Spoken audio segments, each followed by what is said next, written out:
This was an internal memo that the ministry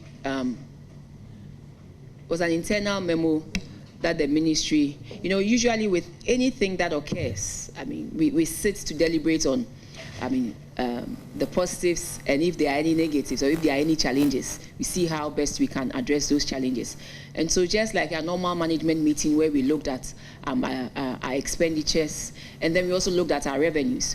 And upon the passage of the bill by the House, of which I am a member, we heard certain sentiments from certain stakeholders. And so what we sought to do was to see how best we can address any revenue gap issues should they arise as a result of the passage of this bill. That was what we sought to do. And it was an internal memo. It wasn't a memo that was to be sent outside, because we were sitting to see how best we could just close the gap. Did the president request for that advice? Showed anything? Did the president request for that advice? Mr. Chairman, I said it was an internal memo, just like we have our daily, weekly meetings, and so we were discussing this in our meetings.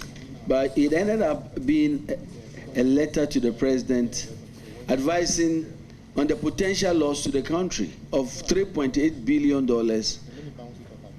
from the World Bank alone. Thank you very much, Mr. Chairman. Mr. Chairman, I still stand by the fact that it was an internal memo, and it had nothing to do with that. We were only looking within to see how best, should any gaps arise, how best we could close those gaps respectfully.